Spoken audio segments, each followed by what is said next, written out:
Looks like everybody's coming in. Good morning, everybody. Thank you for joining us for our third general plan office hours session. We are offering today, for the first time in an office hours meeting, we are offering Spanish translation services. So if anybody would like to take advantage of that, down on your Zoom toolbar, there should be a little globe that says, I think it says interpretation or translation. If you click on that, there's a choice of English or Spanish. So if you click on Spanish, it will switch you over to the Spanish channel of the meeting and you will hear the Spanish interpretation. So feel free to do that. I also need to start the auto transcription. Sorry, I missed that. So we do have the transcription going now. So I will turn it over to Matt. Hey, good morning, everyone. Nice to see you all. Welcome to the meeting this morning. I'd like to actually just start maybe by going through quick introductions, and then we're going to take questions. I'd like to ask that those who have not had joined the meeting before or who have not asked a question before really be able to ask their questions. Some of you have asked questions previously. We're going to go through other questions first. And again, the purpose of the meeting today is not for you to provide us comments on the alternatives. It's for you to understand what is in the alternatives and why they are there, so that you can comment on the alternatives in the survey. And that is the way that we will get comments. In addition, you can make comments in the briefing book and on the maps. Those are really the only ways. So we are not summarizing these meetings. These meetings are not a representation of the community. It's really the survey that we're using for that. So I will start out for those who don't know me, and I do recognize a lot of you.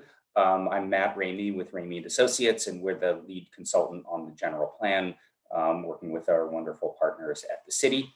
Let me turn it over. We'll sort of go around here. I'm just going to go by base to who I see. So Michael, why don't you go next? Hi, I'm Michael Forbes. I'm the project manager for the general plan update with the city. Okay, Ian? Yeah, I'm Ian Holt. I'm a senior planner with the City of Thousand Oaks. I'm also on the general plan team. Kristen? Hi, Kristen Rice, senior planner with the planning division, also on the GP team. Just want to take 1 second really quick. Michael, how can I get the call-in number? Yeah, I'm responding to your Okay. message. We're just having a little trouble trying to get some people on. Okay. They still need to register for the meeting to get the call in, Okay. but if they can't register, then we can send them something. Okay. I'll send it to you. Okay, so we're going to go through public now. Is there anyone else? There's no one else from the city on, correct? No.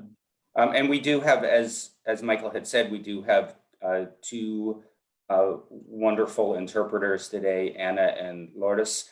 So you may see them if they are in the Spanish channel. Clint, go ahead and introduce yourself.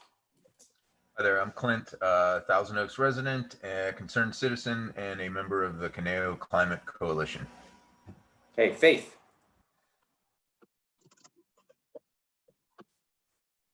I'm Faith Grand. I'm a 25-year resident of Thousand Oaks, and I'm a member of the Conejo Climate Coalition also, and Citizens Climate Lobby. Okay, welcome.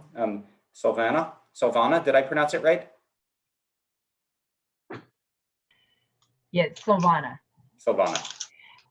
My name is Silvana Zuka. I have lived here since '72, and except for a small stint in my 20s where I moved away for college, and also a concerned citizen. Okay, Karen Wilburn. You're on mute. There you go. Yes, I'm Karen Wilburn. I have lived in the Conejo Valley since 1983 and lived in my current home about 21 years. And I'm just another citizen. Great. And I will say that some of you have said you're a concerned citizen. I would say if you're here on a Saturday morning, that I don't know if concerned, but definitely an interested citizen who's willing to take their Saturday morning to learn more about the general plan. Let's see, Kristen. You said me already. Oh, sorry, we have another Kristen. Kristen Tosano. Oh, sorry. You can introduce yourself again if you want. Okay, you're on mute, Kristen. Should we come back to you?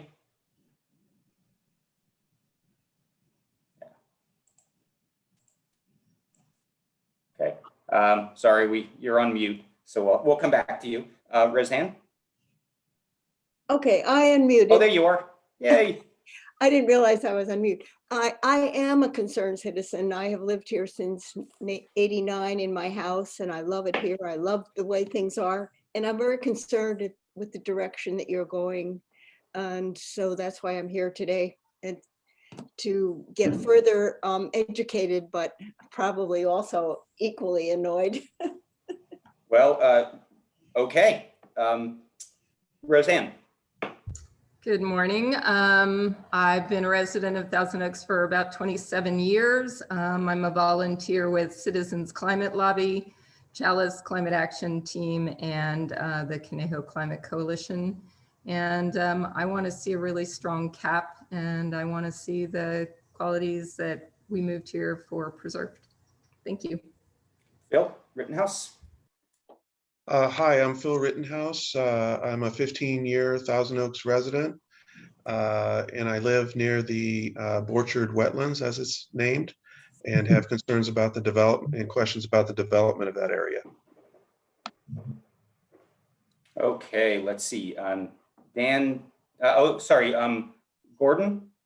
Yeah, hi. I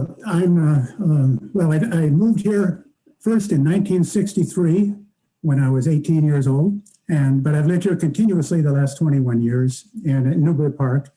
And I'm very concerned about the sustainability of our city and what it's going to look like 25 years from now for my grandkids.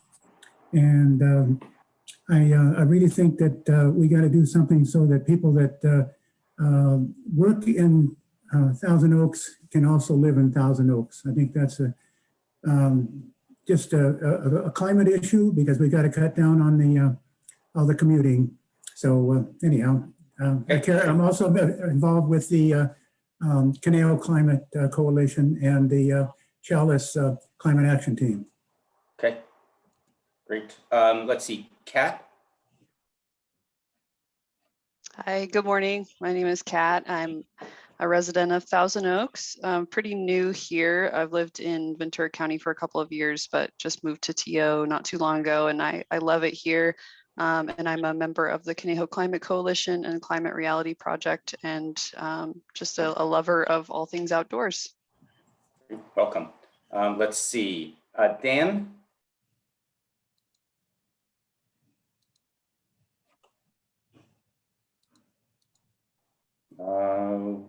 Did Dan just drop? Looks like it. Brian, you're next. Fletcher. Hi, my name is Brian Fletcher. I'm a member of various different community organizations, including Chalice and the Democratic Club. I'm here to get more informed, and I want to express appreciation for making these more available to more people with the translation and the subtitles. Thank you for your efforts. You're welcome. Let's see. Dan, you're back. You want to introduce yourself? I'm now going to people who don't have their cameras on for the most part.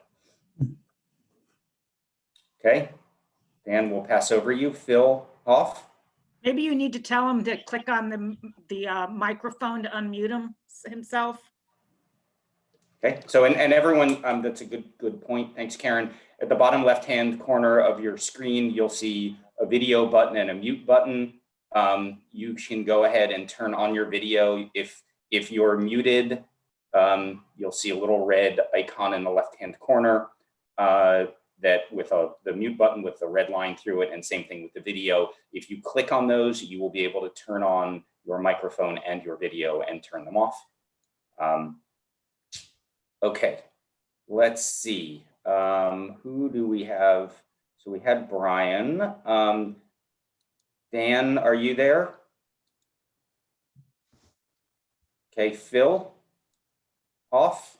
Good morning. My name's Phil Hoff. I've lived here a little less than 10 years. Before that, spent the 25 prior up in the Santa Clarita Valley, where growth was spectacular and not always good. And always been concerned about land use issues. I served on the land use committee and then as a town councilman in Castaic during its growth period too.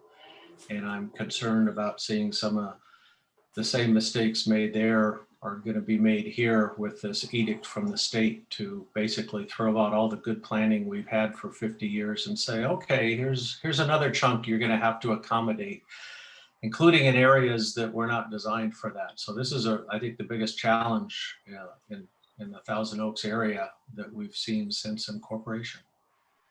Thank you. Craig.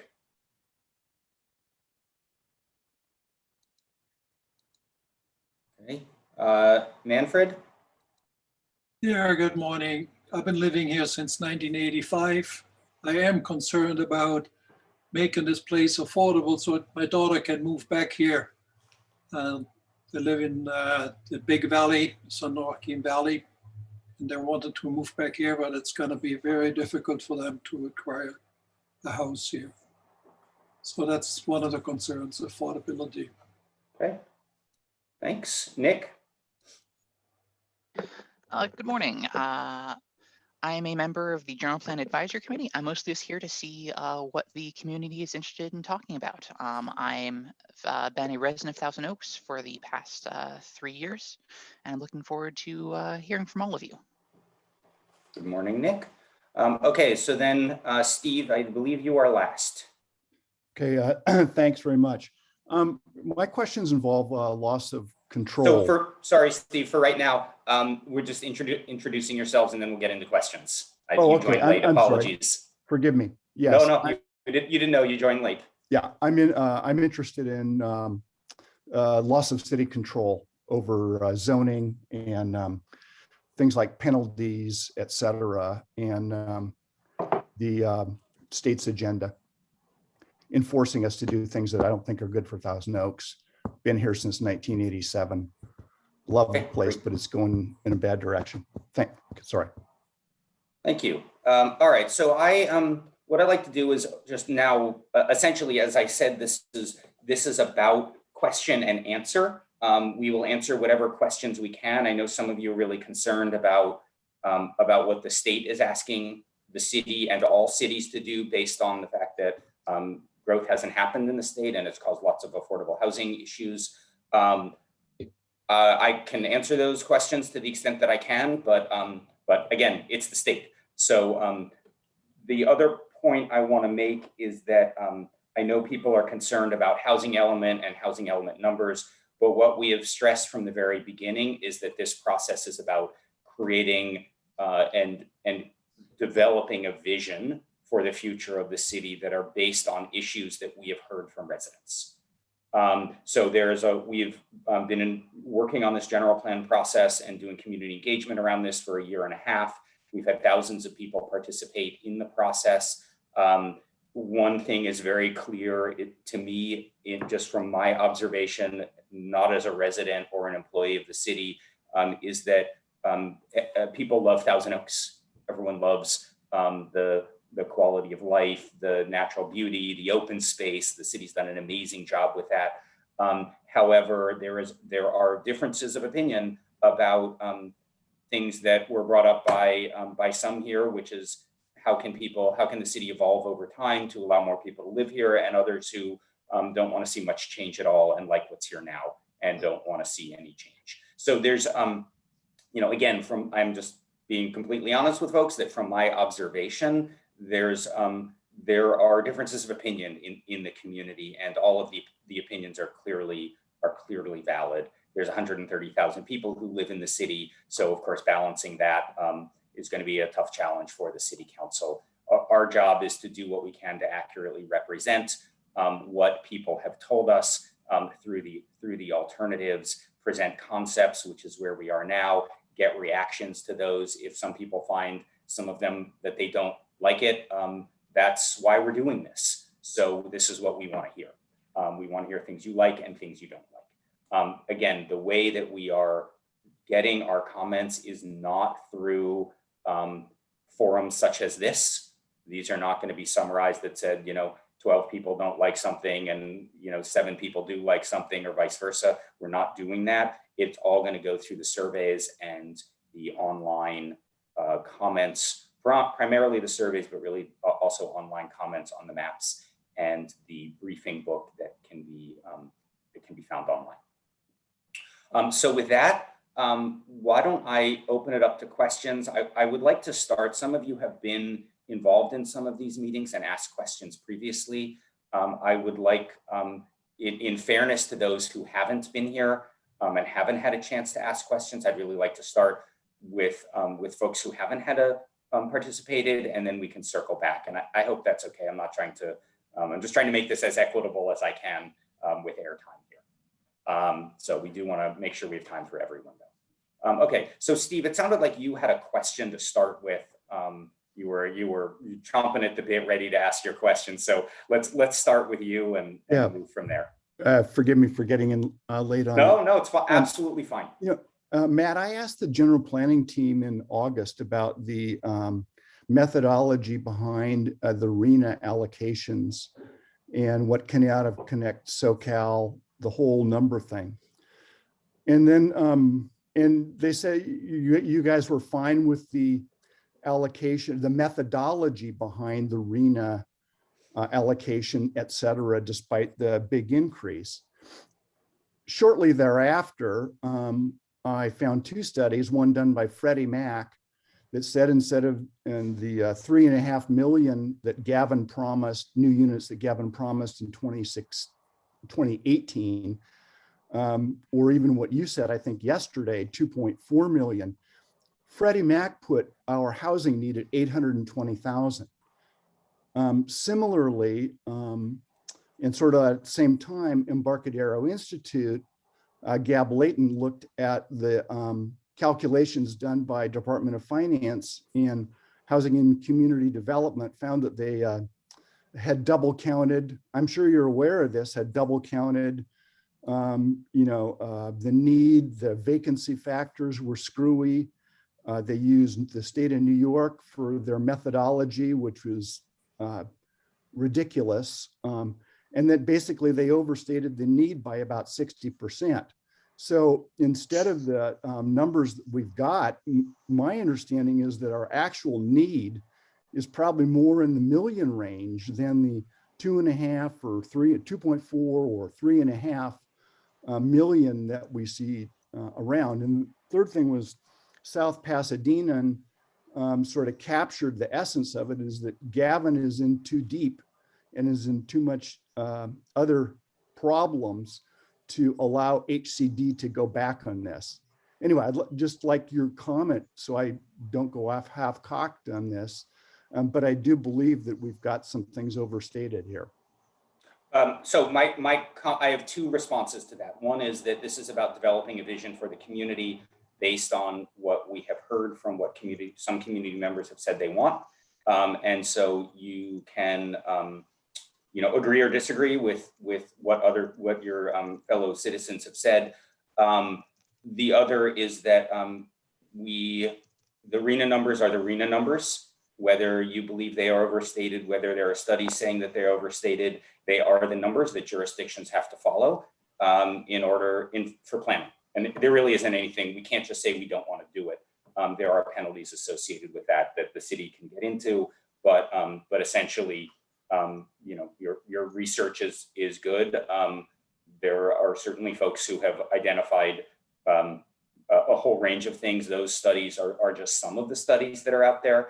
But again, in Yeah, the I end, it got doesn't, it. in the end, it doesn't. The core penalty is the $100,000 a month that came out of, I think, AB 101. That's one of them is. So this is a Representative Jackie question Irwin that if the city council decides not to follow the RENA and the city attorney, then we follow that direction. Our direction that we have is that we follow the RENA. And until that time, we don't follow the RENA. Got it. And I apologize. It's like my hands are tied. Like I could agree or disagree with you, but it kind of doesn't matter because what I say doesn't matter with this. And this is the direction that we've been given, that the state has given to to SCAG, Southern California Association of Governments, who was then distributed. People have tried to oppose it at the state level. They've tried to talk that the RENA allocation doesn't make sense based on the allocation numbers. The reality is there's a major housing crisis in the state, and we all know that. And it's about numbers. It's not my area. This is not. No, I appreciate it. I just wanted to, I caught the drift that you're aware of all of these issues. And, I just don't want the residents of the city to think that this is something that is so cast in or is so thoroughly methodologically sound that it shouldn't be challenged at some point through the legislative process at some time in the future, because it's, it does impact what we're doing. And it's been challenged. It's been challenged at SCAG multiple times in this round, and they've all been overturned. I was aware of that. They've all been rejected. Yeah, I think over 60 cities challenged it. And, that's a lot out of 190 members.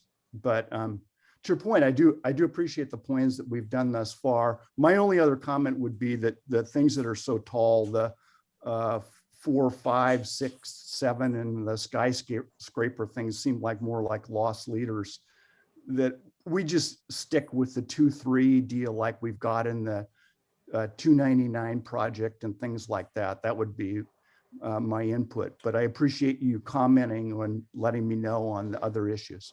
Yeah. And if I could give better direction, I would. Again, we as general plan consultants can only do so much with this. Got it. Thank you. Good research you've done, though. Good. You are clearly well informed, which is great. All right, Kat, I see that you have your hand up. Yeah, hi, thank you.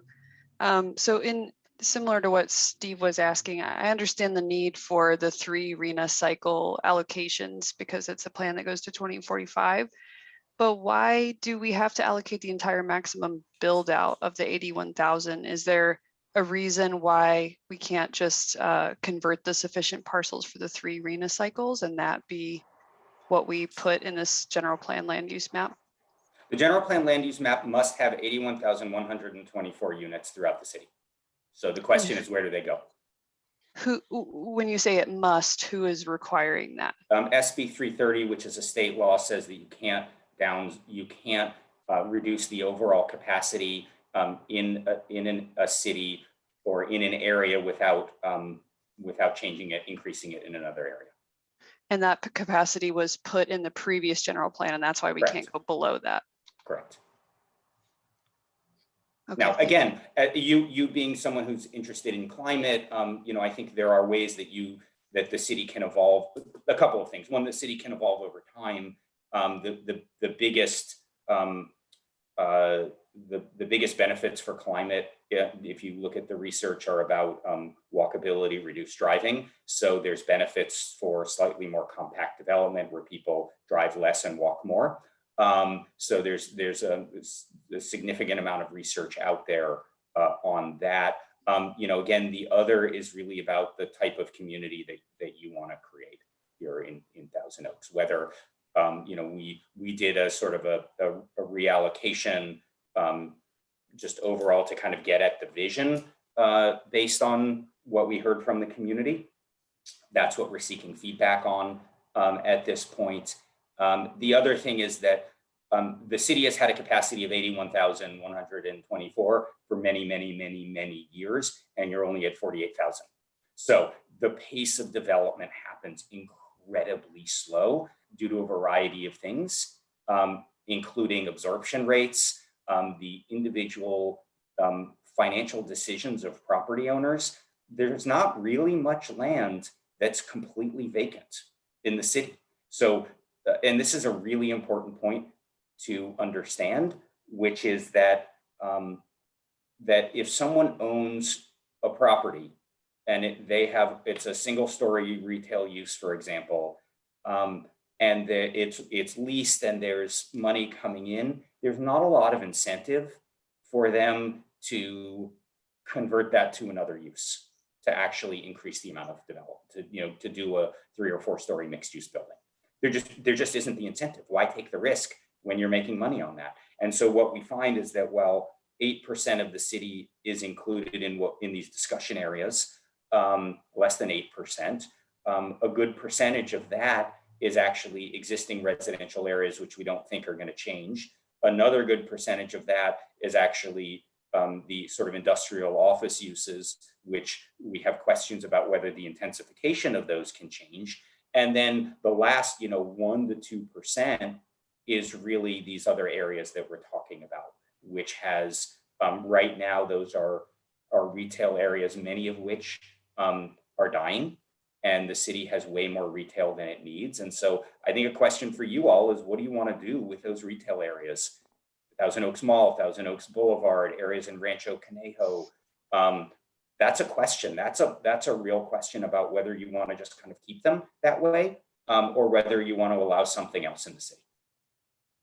And that's a long-winded answer to your question, but I really, really want to encourage folks to think about what are the needs in the community and what is the vision and how you can achieve that, and let the numbers come later.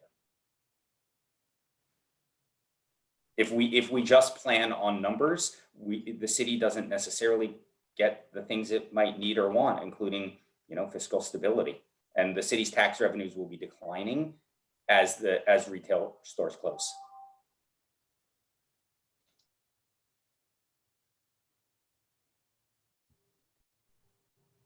Are there other questions? I don't know if it's a question. I didn't see on my screen how to put a hand up, so I apologize. That's fine. You can jump right in. All right, thank you. I think you answered my question about what those penalties would be, but maybe you can clarify that when I'm done yapping here. We might choose to pay the penalty as a policy decision to preserve our quality of life here. But that's not really a discussion for this, but if you can identify those penalties, then maybe that can be taken offline. The other thing that and you just touched on it, and it kind of hits a nerve. I don't have data for this, but I keep reading about how we supposedly have an oversupply of retail.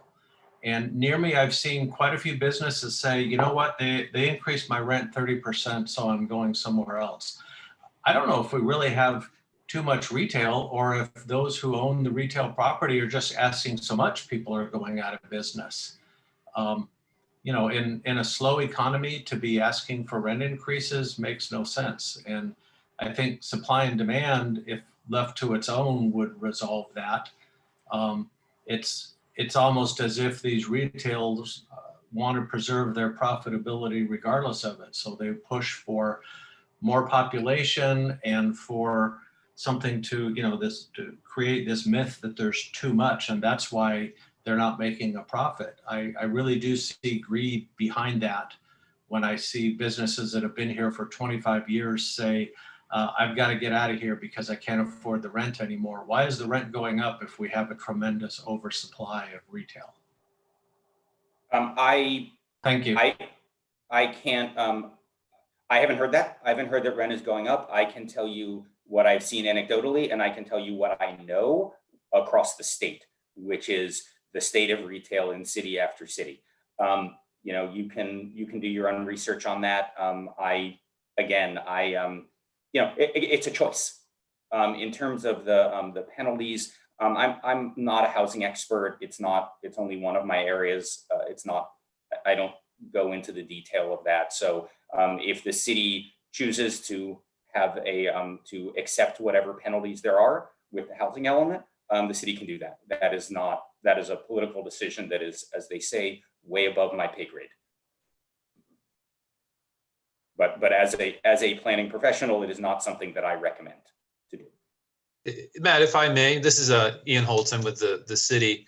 I mean, I think in addition to those fines, basically by not having a certified housing element, the city loses out on a lot of grant money that is used, such as for transportation funds. So a lot of CIP projects for upkeep of the roads are dependent on those grants, as well as our ongoing affordable housing programs are all funded by CDBG, home grant funds, and other federal grant and state funds. So those are essentially all at jeopardy.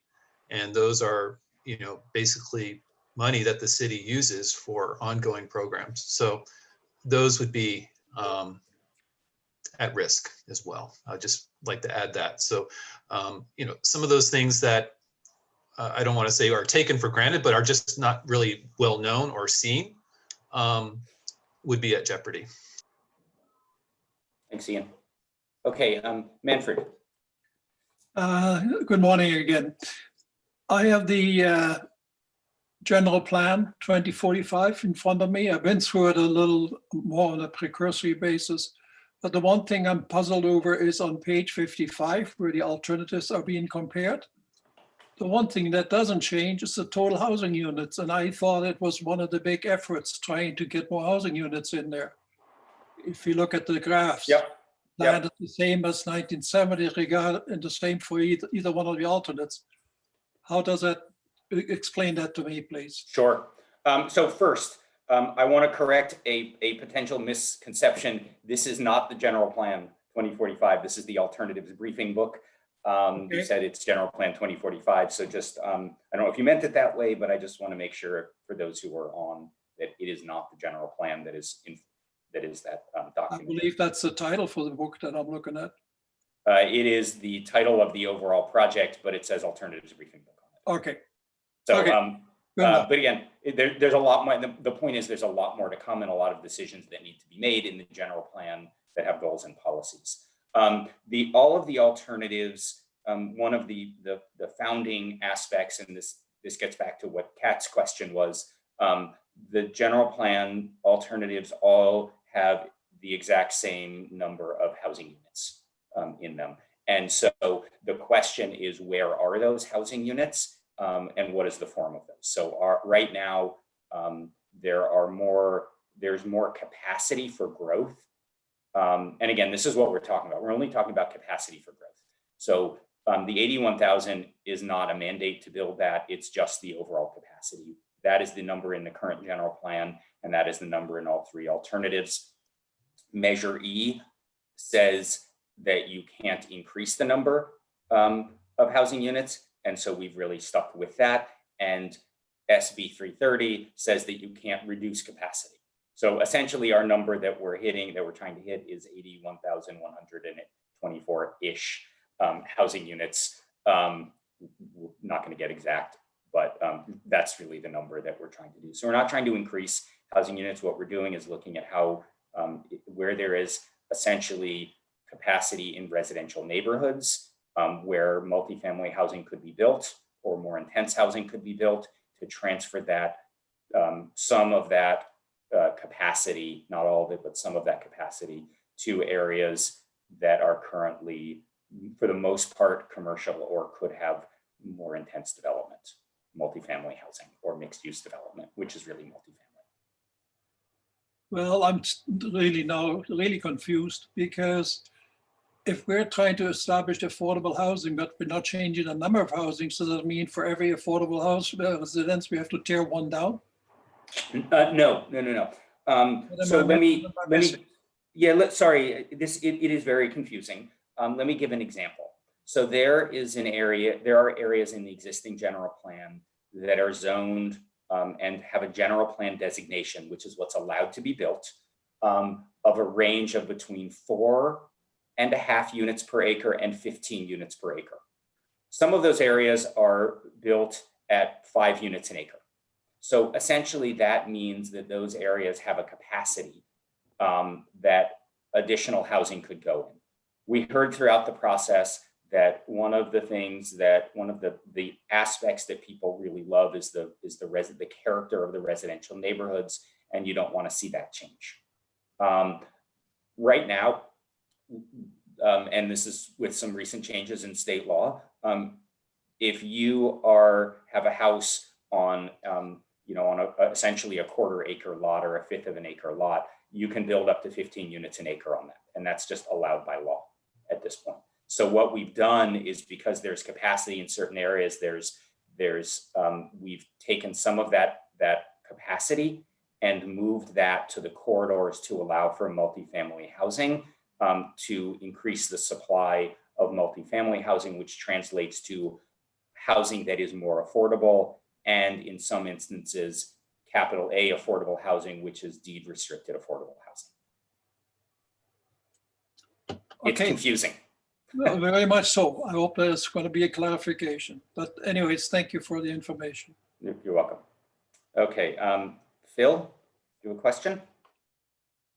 Yes, I've got a couple questions. Hopefully it will be quick. First of all, Matt, I think in the last meeting, someone requested that you post a timeline of the process. Has that been done? No. Okay. Is that going to be done fairly soon? We got a lot going on in the background. We will be posting that. It may not be for a few more weeks with this. I think at least for myself, who's not familiar with how the government works, the way that you folks discuss when things will happen is kind of confusing. For myself, I'm used to, a deadline of the 15th of the month or the end of the month, and having general guidelines that something will happen roughly in a certain month, or October or May, April or something, is a little confusing to me. So that would be very helpful. I appreciate that. Okay. I had a question. Again, I live on the area known as the Borchard Wetlands. I had a question with the current zoning that I guess allows about 200 units to be built in that area. Putting aside the fact that there are difficulties building in that area, with that number, could the county meet the state requirement? I don't understand the question. I'm sorry. Because each of the three options includes changing to mixed zoning, and I think increasing the number of units to be put in that area. My question is, if it were to stay as is, would the necessary number of units be met for the next round of the planning? You mean for the RHNA cycle? Yes. Part of the RHNA is affordability, which is based on density. So that 200 would count for some of the overall housing units, but it wouldn't count for a lot of them.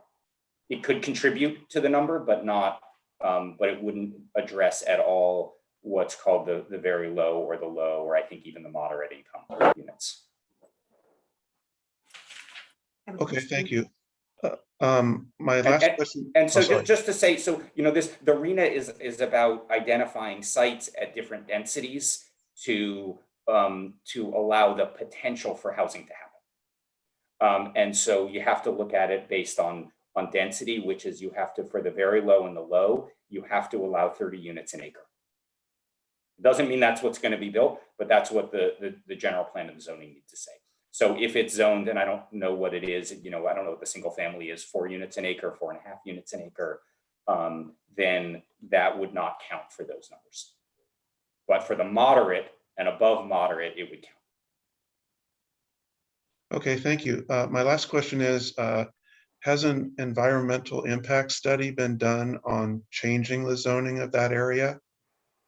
No, that's part of the whole process, is an environmental impact report for the general plan, which is looking at the city overall. Now, even if the general plan designation changes, even if it doesn't, there's going to be significant environmental studies probably associated with that, given what's going on on the site of the flood easement, which is in the area, as well as the fact that some of it is in a flood zone. So I mean, this is the timeline I know that you were talking about, but just because the general plan puts a color on a map and allows for something, there are other factors that go into whether that can be built there overall, or what the amount that can actually be built there. And then there's a whole other process of development approvals that needs to happen as part of that. Okay. So again, it just and this goes for every parcel in the city. Just because it allows something, it doesn't mean that it's going to be built, and that the timeline of all of this development, even so, we have this number of 81,000, which I don't think anyone believes will ever be met in this city. In fact, so then that's what's called full build out or theoretical build out, and then there's a whole part that we're going to do later, which is growth projections based on economic forecasts.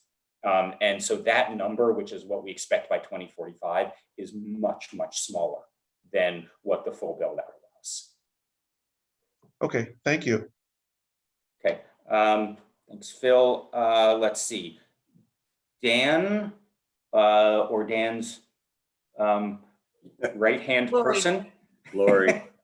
Lori, We were hi, Lori. separate, Good but morning. I went on separately, but it was echoing and I thought better, we'll just join together. So I Yeah. have a question.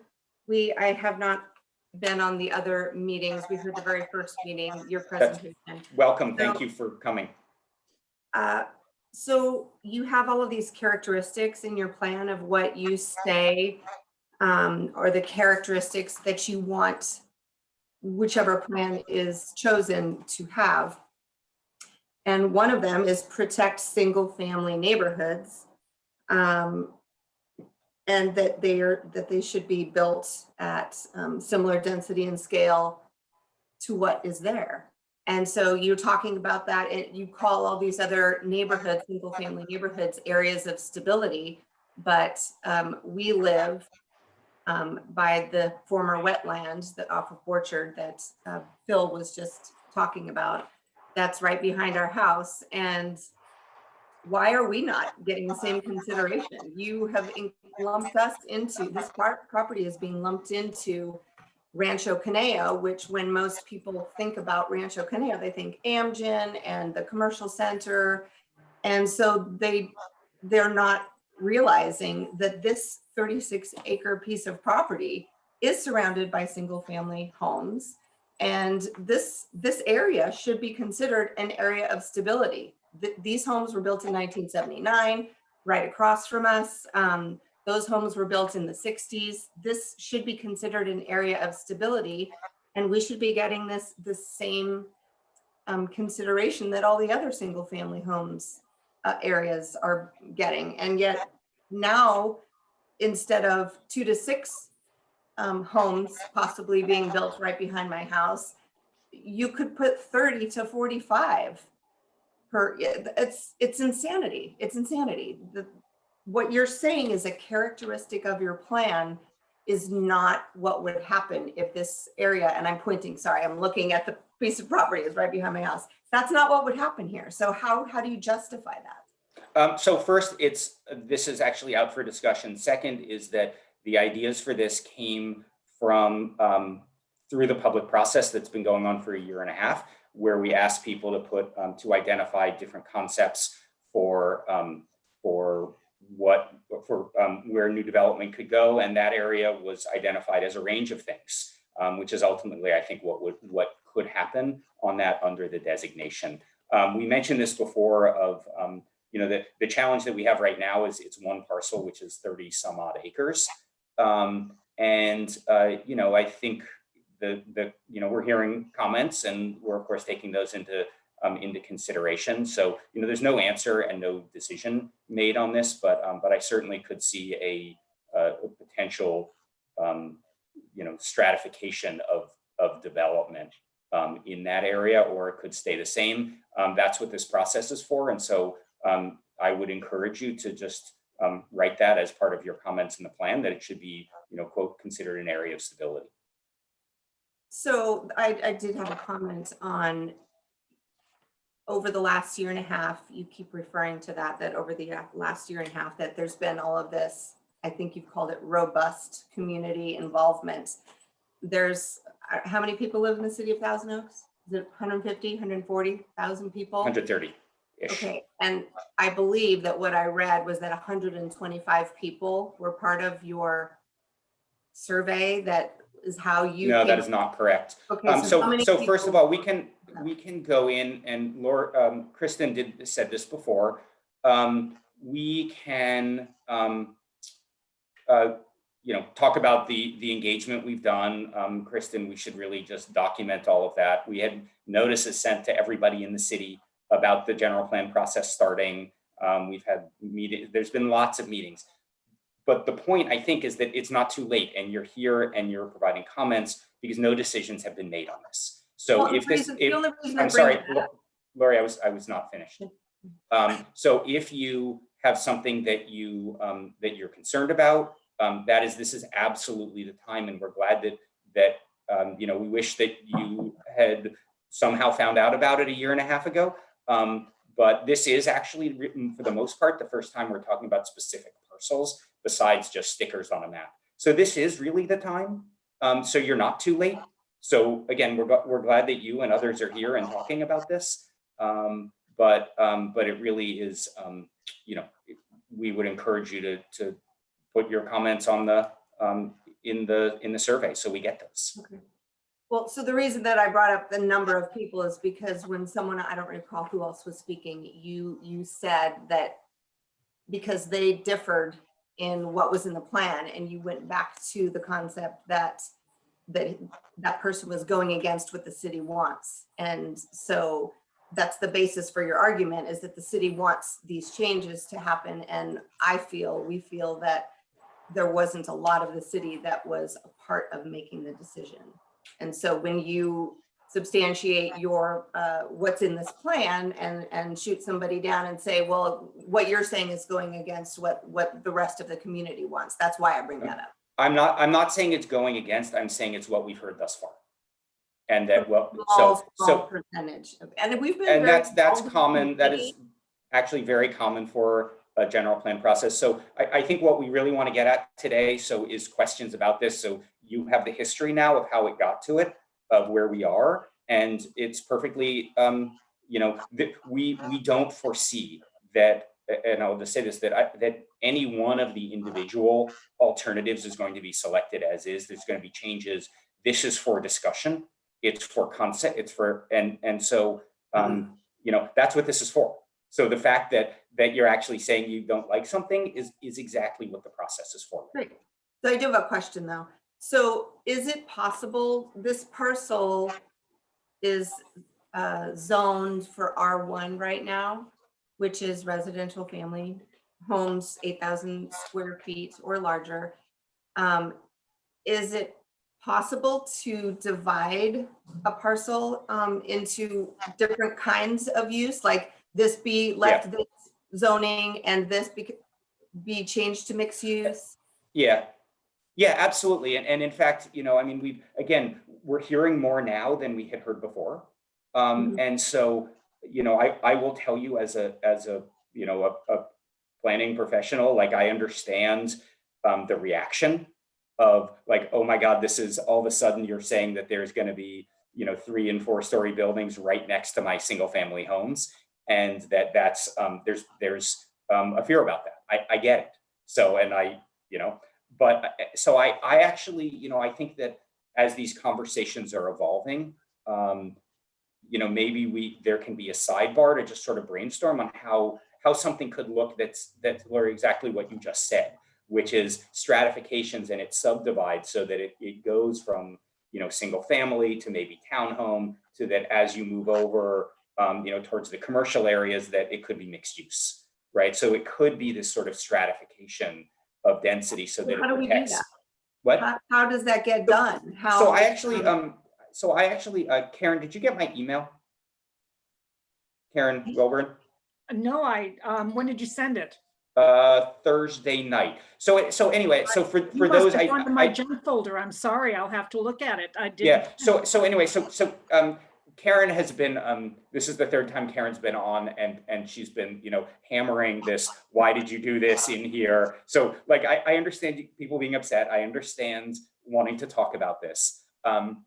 So what I proposed to Karen, since she has been at all of these and asking questions about this parcel, is that a small group of us, we can't have a lot of people, but a small group actually think about the concept that you just mentioned, which is what can we really do to address the concerns that you have about what's adjacent to your neighborhood, think about what can happen on the site given some of the constraints, and then but also think about some of the benefits the city can get of having a 30+ acre parcel that can help meet other needs. So, again, this is a really unique property. It's really unique to have this. And, and I will say, maybe having just one designation on it right now doesn't do it justice. I've certainly personally had other thoughts about what could happen. And maybe we just sort of, a group of us get together and have a sidebar and brainstorm in the next few weeks about this. And we could invite the property owner and, see what happens. I guess what we're looking for is some kind of assurance that if we say, okay, yeah, go ahead and do mixed use down at the far end, which is closer to the freeway, that might make some sense. Even if we agreed with that, the way that it's written now, the whole thing would be changed. And it's like writing a blank check and then it's totally in someone else's hands. No, I totally understand. I get it. And, and so let me just say, there's ways of like a parcel like that, we can do split designations. So we don't have to just in the plan put one designation on that parcel. We can do multiple. So, we can say, in the first, 200 or 400 feet, it's single family, and we can put growth numbers on that parcel. We can do sketches for more of a vision. We can write in policies what we want. There's a lot we can do that hasn't been done yet. So, so again, I mean, I think if people are open to discussion about it, I think it might be worthwhile to have that conversation. And I see Karen like quickly trying to look through her email to see if she got that email from me. But and I did. You did. Yeah, I know this is no offense to you, but it went to my junk folder. Oh, offended. I get that. I do have some other questions when my turn. Yeah. So anyway, I just, maybe, Karen, now that you have that email, I mean, maybe that's something that you all would be interested in, because I hear the concern, and these things don't have to be, black and white, yes and no. I very definitely, and I know there are other neighbors in my neighborhood, Phil being one, that was definitely interested in looking at some alternatives. I have my own personal opinions, but like I said, like you don't want to get into all the, this is what I want. That's not the purpose of this call, but definitely, I think you would have a number of people in this area that would be interested. We'd want to keep it small at first and actually be collaborative and, brainstorm, because I think, I know I've heard the concern. And again, it's a unique parcel. And the more that we can actually begin to brainstorm on some of these things and begin to, solve problems before we get to the end of this alternatives phase, I think it's going to be a lot better. Would we be able to maybe expand beyond just that little parcel and maybe include some of the other area in that south of the freeway Rancho Caneo area? Because there are some other parts, like for instance, where the library is, where the alternatives are talking about mixed use and things like that. So it's kind of like that parcel. It's all wrapped together. But it's, it affects two different freeway exits and everything. Yeah. I'll circle back with Michael and team just for logistically how that can work. But this parcel we are honestly hearing more about than others, and so I think we should, it's unique. And Karen, you mentioned this before. It is the largest parcel that is single family that is being proposed. Currently designated as single family that is being proposed for intensification. So, it does warrant further conversation. And I don't think anyone's opposed to that at all. This is about getting to solutions that work for people. So can I move into my questions then? Let's see. So Very- there were a couple of hands up before, and people who we haven't heard as much from. So Carol, and then Karen will come back to you. Thank you for having me on a Saturday morning. I don't really have a question. More so, I want to thank you for having the live transcript and the Spanish translators. That was nice to see when I came into this meeting today. The question I have, or actually I just want to reiterate what Phil said, that the citizens of Thousand Oaks need a timeline. We need a timeline because we need to know when we need to rally the troops and when we need to start attending things, because we're not city officials. So can you please place that on your website, even if it might need to have some flexibility? I really do think that would help us get organized. Thank you so much. Sure. And I think one of the things that Phil was talking about previously was the sort of the timeline of how development occurs from general plan all the way through project. That was part of the previous conversation as well. Okay, so then I just want a regular timeline. Yeah, you want a general plan project timeline. Yes. I mean, if I can answer that, I mean, there are several different opportunities in the process to rally the troops and get involved. And one of those is right now, this very moment. So I wouldn't wait until the next meeting or the next time council talks about it. The survey is out for you to comment on the alternatives now. And if you want to get with your neighbors or friends or whomever and have discussions and submit the survey, now is absolutely the time to do that. I forgot to mention at the beginning of the meeting, but I'll take the opportunity to do it now, that the deadline for the survey has been extended 2 weeks from March 1st to March 15th to give everybody a little more time. And because we've gotten some pretty good momentum going right now with people responding to it, so we don't want to cut that off. So by all, and we don't provide a full schedule because schedules tend to change. We can't nail down a meeting date 6 months from now because things are too fluid to plan that far in advance. But I think the time to focus on making your voice heard and advocating for what you want is right now. This is your opportunity to do it. Yeah, but to Carol and Phil's point, I think we do have some things on the website about schedule. I think we can expand that a little bit, knowing things are going to change. And I will tell you that Michael and I have spent several hours over the last few days talking about schedule, and things are constantly shifting to enable more community engagement throughout the process. Okay, let's see. Phil Hof. Did I pronounce it? I got your last name wrong. Hof, but that's all right. No one pronounces it right. Okay. This may be more a matter of providing feedback to the 3 scenarios that were put in, but it's kind of a little microcosm of overall what I think is an issue. So I'm near the area of the DMV. I think that's everybody's landmark for that shopping center. And the proposal is to allow what was called medium density housing there in 2 of the 3 alternatives. And if you look at the maximum numbers, it's some pretty scary numbers of, 1,000 or more residents. And what strikes me about that is that and again, having lived in the San Fernando and the Santa Clarita Valley, the general level of planning out here is so much better. It's the model for what those other areas wish they had. So I don't want to be overly negative, but I also don't want to spoil the great job that's been done. We've got planning for transportation and services and schools and those things that were balanced to the development that we have. And now if we convert a bunch of retail to housing, that doesn't account for those other community needs that those new residents will have. So it feels like the existing residents just have to accept a diminishing level of those services. And then the flip side of that is, if that commercial area is converted to residential, the next closest commercial area where you can run errands is several miles away. So we're back to getting into our cars instead of walking and biking. Right. It feels like a step backwards. So. Yeah, understood.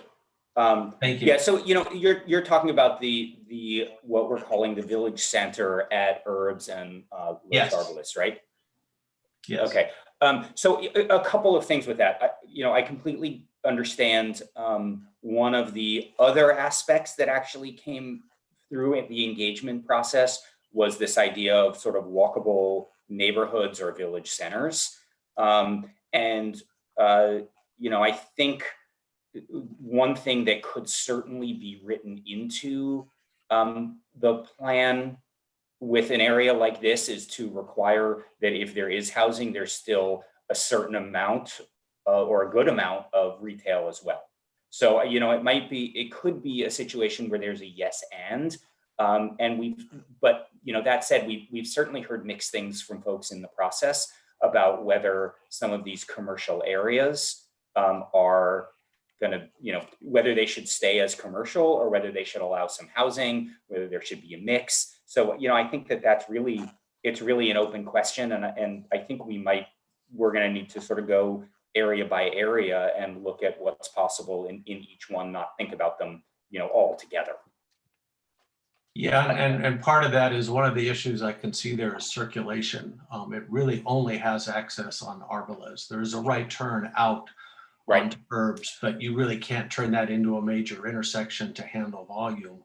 Yeah. So, that's an example of we have a pretty good balance. And then that really just throws a big imbalance into it. And I'm glad to hear you're considering those issues because that's what can make or break that sort of change. Yeah. I mean, I think it is a retail area that's generally working, right? And so I think that if I were the property owner there's no way I would actually tear everything down and just build housing there because there's a risk associated with that, right? So, but I think your point is a great one, which is that we want to make sure this is an area that actually serves a whole wide number of folks.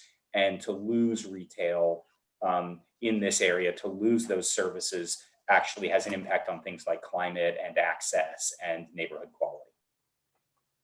Yes, thank you. Yeah. Okay, let's see. Clint F. and then Roseanne. All right. So I'm wondering if Thousand Oaks can pass an inclusionary housing ordinance prior to approval of the land use plans, so we can guarantee that most new housing will actually be affordable. And then I also want to know, what is the process for adopting an IHO, and at what point in the GPU timeline would it be best implemented? Good question. So inclusionary housing ordinance, just to make sure everyone on the call is on the same page about what an inclusionary housing ordinance is. It is an ordinance that requires a percentage of the housing that is built to be deed restricted affordable housing. 20% or is common in jurisdictions throughout the state, 15 to 20%. They can specify affordability at different levels of affordability, from extremely low, very low, low, moderate, and moderate incomes. In order for that to happen, you need to do a feasibility study, because you can't do an inclusionary housing ordinance that essentially prohibits development from happening.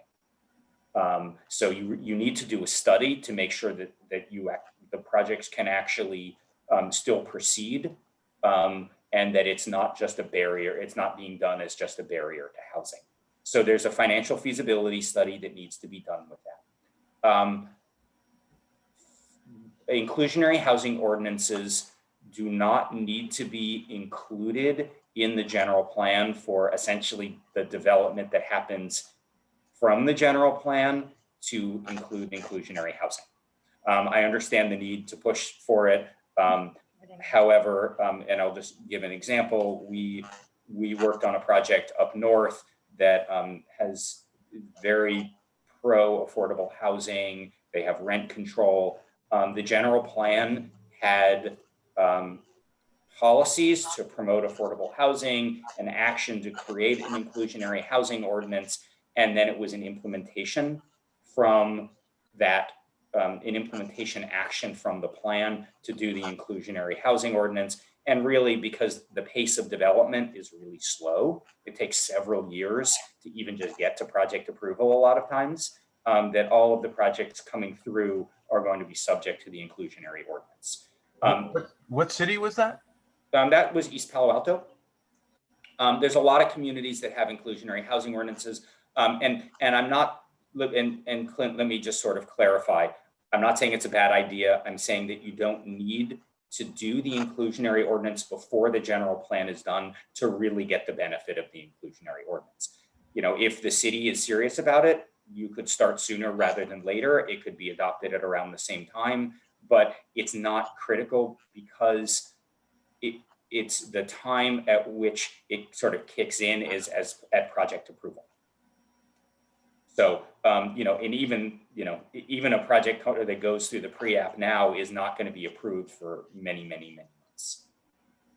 So Matt, excuse me, Matt, if I may, I'd like to just kind of add to that, Clint.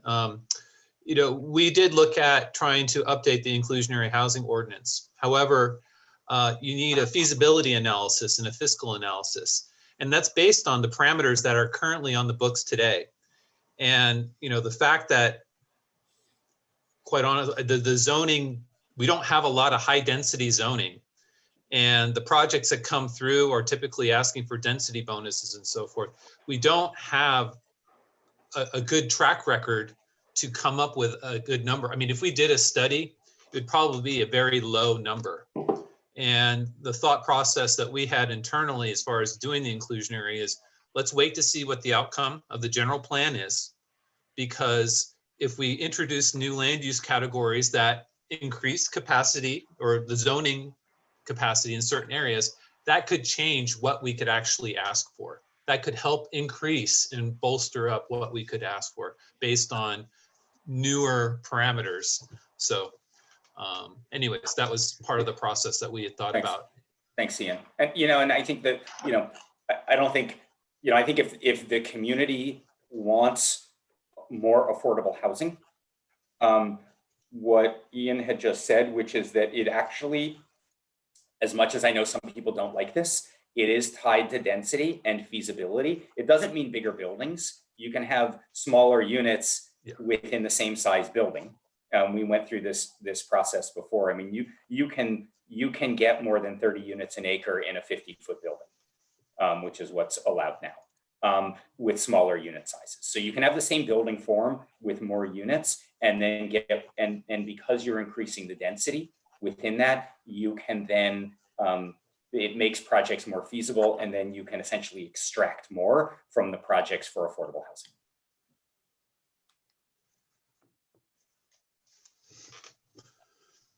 Again, you all are getting into some very complicated questions and very sophisticated questions that are, you know, somewhat stretching my knowledge as a planner with some of these, you know, someone who does this a lot. So I commend you all, but you know, bear with us on the complexity of these. We're trying to simplify some of this, and yet maintain the robustness of the complexity. Can I ask a simple question that relates to that then, just real quick, about how do we give that feedback and when do we give that feedback to the city?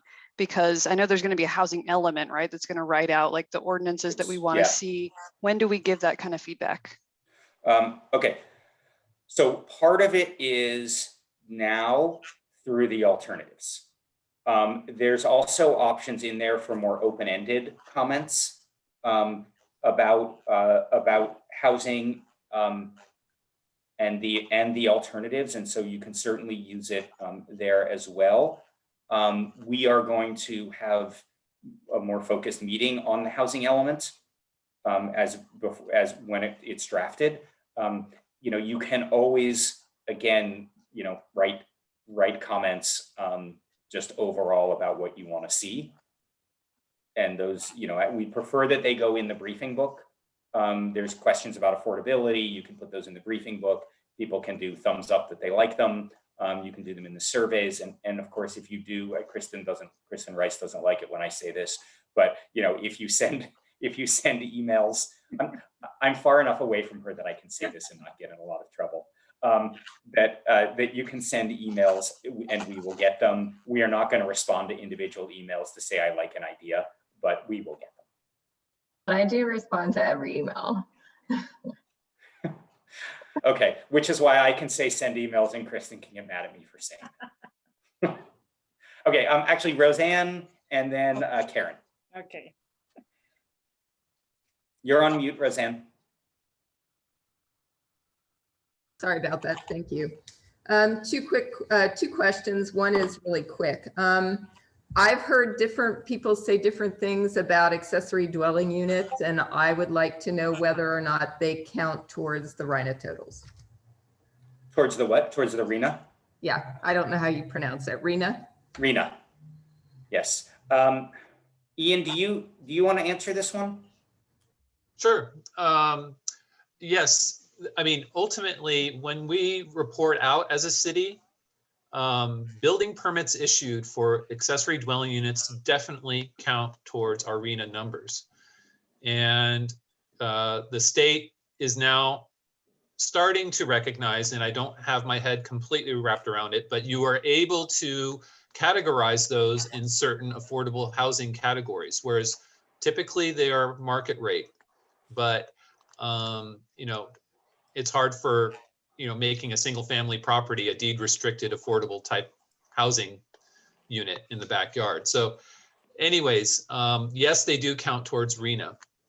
Now, as far as how many you can identify that when you start doing your site inventory, you do not pick physical sites. You basically base it on an assumption on how many have increased over the years as far as their production.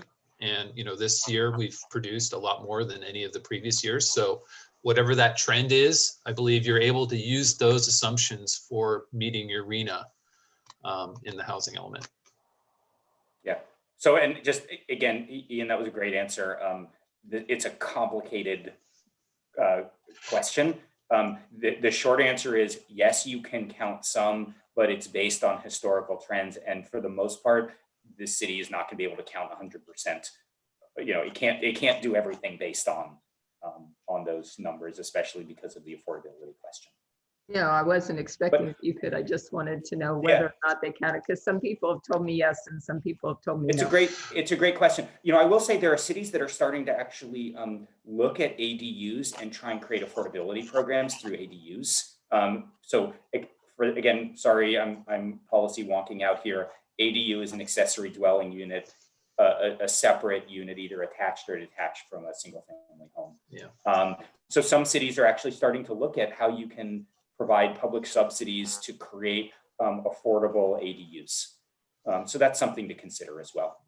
And actually, if I may, and I don't know, you know, what the genesis of the question that was posed to you, Roseanne, but I think there's confusion with ADUs because yes, they count towards RHNA, but they don't count towards density. And, you know, so when you're looking at the land use map and the densities assigned to it, you look at a single family neighborhood, the density of the single family neighborhood today, unless laws change, do not count those ADUs towards density. So I just want to throw that out there because, you know, RHNA, density, I mean, you know, they kind of overlap. Obviously, they feed into each other, but with ADUs, they're kind of a unique situation.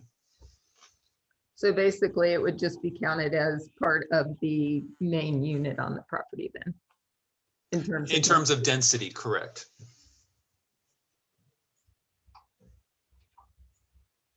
Okay, so Phil, when we had our meeting on Wednesday, you went over numbers of units in the RHNA categories that had been approved for building and already built. And you went through them way too quickly for me to catch them. I was wondering if you could tell us once again, how many units within the current RHNA cycle have been approved for building and how many have already been built for the extremely low, very low, low, moderate, and above moderate categories. Ian, do you have this number? You're on mute. Ian? You're on mute. Thanks. Yeah. And yeah, I need to pull it step up. away for 1 second, so I'll be back. I'm gonna let Ian answer this. Okay. Overall, for the last 8 years, for this housing cycle, we have issued 705 building permits. So when you report for RENA, it's based on building permits issued. So there's assumptions that they are completed their construction to some point. So for the year 2020, which is part of that 705, just give me a moment. Let me pull up the report and I can give you the exact numbers on the affordability. But for the year 2020, we issued 228 units, and that's just from memory. Let's see here.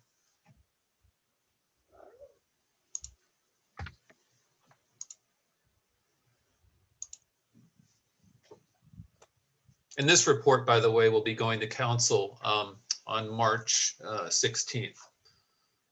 It's typically, it's an annual informational item, but okay, let me get to it here.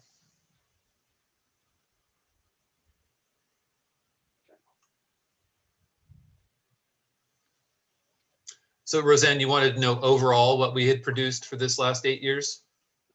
No, not for the last 8 years. Actually, I guess there wouldn't be anything for the new cycle, the current cycle, 2021 through 2029, right? So yeah, then I would be interested in what was approved for building and what was actually built for each of the RENA categories for the last cycle. Okay, well, so again, I cannot vouch for, I mean, I can tell you that like the 299 project, the permit was issued. It's currently under construction. That's, I don't know, 150 units approximately. I forget what it is. Those are not complete, but they're under construction. So that's a significant portion of those units that were counted towards RENA this year. So the Okay. 150 in the RENA categories. Correct. So let me just give you the overall numbers, because building permits have issued. We're going to assume that they get constructed. I mean, okay, you know, people have paid their fees. They're in it deep. They're going to build these units. So 705 units total were permitted for this RENA cycle. 31 of those are in the very low income category. 2 are in the low income category. 136 are in the moderate, and 536 are in the above moderate. So what that so basically over the last 8 years, we built 37% of our very low incomes that were required for this RENA cycle, and only 3% of the low income. Whereas we did 378% of our moderate and 696% of our above moderate. So you can see the trend in terms of production of. I'm sorry, what was the percentage for moderate? 378. 378. Yeah, so this is going to be in a report on March 16th. Is an annual report we're required to do for the state. I think that the takeaway from this is that basically the city is producing more above moderate and some moderate units, more so than the affordable categories. Can you clarify something when you said we built 37% in the very low? Is that what, did I hear that correctly, Ian? Yeah, because the RENA required 84 units and we issued permits for 31. Okay, and that 84 units was a percent of the RENA number, which I think you said was 192 plus a carryover, so a total of about 255 in the last cycle. Yes. Am I getting that? Oh, okay, I'm getting it. All right, thanks. Okay, so I'd like to maybe pull this back to a slightly higher level and Can see I if there's. just make a comment now that I have the numbers before you start, Matt, please? Sure, go ahead. So the reason I asked this question is we have about 2,600 RENA units that we have to build in the next 8 years. And what I'm seeing is a focus on a lot of development that is not helping us meet our RENA numbers, which is what is important to me. And so I want to know how we change this. So instead of making a preponderance of moderate and above moderate housing, which is, we're talking $60 an hour and above, which is not where our primary needs are. How do we, what kind of comments do we make to get more of the very low and low housing that we need to meet our RENA requirements? Ian, I'm going to give this one to you. All right, so we don't have to build 2,600 units. We have to plan for them. I understand. They have to be identified on the map. So I just want to be clear. Now, obviously, after I've just cited the production of RENA for this last cycle and how skewed it is away from the affordable. However, our 2,600 number now has much higher percentages in the affordable income categories. So if you looked at our current production rates, what would that mean? Is that actually we need to plan for double, if not more, than the current RENA cycle for just this next 8 years. Because but that means we get this preponderance of high density that's not necessary to accommodate our RENA numbers. Yeah. Well, why can't we just focus on what we need? Because affordable housing is built by private development in Thousand Oaks. There is I guess Many Mansions has built a couple projects. There are very few, but those kind of types of developments are not occurring here. So it's really dependent on private development. And what makes private development pencil is the ability to include, basically higher densities that help carry that number. So, but I want to sort of, Roseanne, you and others are really hitting on a good point, which is that there is, and a real challenge, right? There is a need for more affordable housing in the community. There's a desire, and we've heard this a lot, and affordable, and I'm going to use affordable very broadly here, which is deed restricted affordable housing where you have to meet certain income levels, but you also want housing that is affordable for the teachers, for students, for young professionals. And I'm also hearing you say that if all of the housing, the multifamily housing that is built is just high-end, high-income condos and apartments, you're not getting some of the benefits that you might want out of the higher intensity development. Because some of the benefits that I'm hearing, if I'm hearing you correctly, if you're going to accept some higher density development, you want to make sure it comes with some affordability, right? So, and the other thing is that the RENA requirements don't even touch the extremely low category, which is our minimum wage workers. Yep. Okay. So great questions. And actually, this is a really helpful, kind of deep dive on the affordable issue. Density alone will not necessarily produce affordable units. Housing is very expensive to build. Multifamily housing is very expensive to build. The cost of construction is really high. Land costs are high. So Clint brought this up as one of the ways that you can have, that you can get affordable housing, which is through an inclusionary housing ordinance. In order for, and then Ian talked about, in order for that to actually really make sense, the densities have to be higher in order to be able to make it work, because the affordable housing, most of the affordable housing that is going to be built in the city is going to be most likely through some sort of inclusionary housing ordinance, right? So you have to make it pencil. in that way. Right now, the city's inclusionary housing ordinance essentially doesn't achieve what you want it to achieve. There are some cities that have created their own density bonus program to say if you build affordable housing or a percentage of affordable housing, you can have a density bonus.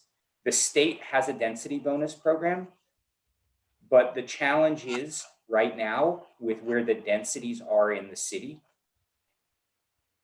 even with that density bonus program, it makes projects are hard to pencil. And by pencil, we mean to be able to actually build it and not lose money. Because of the amount of bonus in height and density that you get compared to the levels of affordability you have to provide. Okay, so it's very complicated, and I don't claim to understand all of it, but it is this combination of things where you need to, if you just say we want affordable housing, and we want 100% affordable housing, there's very, very few developers who are going to come in and build housing in that way. Ultimately, you want a lot more housing that is affordable because that doesn't come with a whole set of strings attached. Okay, so with regard to the village centers, I've come up, I mean, we've talked about this idea over the course of the last year. And I don't even remember where I got the idea or where it originally came from, but what I see as a possible solution is in the village centers, because we want neighborhoods that are walkable and bicyclable so that people who are living around those already established centers can do their errands close to their neighborhoods without causing a lot of extra traffic. What if we built housing that's kind of based on a university dormitory model, where you have smaller units that are like studio apartments? So they would have a bedroom and a bathroom and a small living space, maybe a small refrigerator and a microwave, so you can do basic, kitchen stuff in your apartment. But there are common shared spaces that include laundry, kitchen, lounge areas that are shared, so that it's not as expensive for a developer to build because you don't have to put all of those facilities in every single apartment. And I think it would be really beneficial for singles and students who like to be in community environments. And it would also probably be good for seniors who are downsizing and are looking for more camaraderie than they would typically have living alone. So it's sort of like the concept of the retirement home or the university dormitory, where you're sharing common spaces that everybody's using that brings people together, while downsizing the actual living apartment part so that it's not as expensive to build. And if you made those facilities all electric, so you didn't have to incur the expense of putting in gas connections, that would even bring the price down farther, by putting solar panels on the roof and generating clean energy to power electric appliances rather than putting in both electric and gas. So that's my idea. I mean, and I would like to see the village centers made attractive with gardens or a focal point where people can gather outside as well, and trees, and make it a really nice place to be that people are compelled to go to. And then establish a network of bicycle lanes and walking paths to connect those neighborhoods to the village centers so that it's easy to get around without having to navigate traffic congested streets. So that's my idea for how to get around the cost of building affordable units. I don't know if that's viable. You might have a better idea than I do. And if so, how do we get the idea out there so we can actually discuss it and see how we could encourage it to be built? I'm going to start, and I think it's a really creative idea. So let me just start by saying, I love the creativity with these ideas. I don't know, to be completely honest, I don't know how that works with building codes and, creating buildings and renting them out. I honestly just don't know. So, I think it's something that can be kind of explored and thought through. And I love the creativity, so thank you. So my question, you mentioned this in village centers. Is there some reason this couldn't happen elsewhere? Like, why did you just sort of say village centers? Like, why couldn't it happen, adjacent to the Oaks Mall or? I mean, I see the mall area as a potential for a village center, for, a community hub. My goal is to distribute them throughout the city to sort of distribute all the density. So we don't need to make the one area, the Thousand Oaks Boulevard, super dense, but to actually spread that density throughout the community so that it's in pockets where it's actually serving people in the single family neighborhoods. Because like where I live, the closest place commercial area is 2.2 miles away, which it doesn't, I mean, I have to take my car. And if we truly want to make this city walkable and bicyclable, I think that we need to provide services in each neighborhood, as opposed to expecting everybody to go downtown, because that just encourages everybody to get into their cars. Yeah. Okay. So I have a sort of a question back at you with this. So I apologize. You're asking me questions and I'm going to ask you questions back. And I think any others should jump in on this question.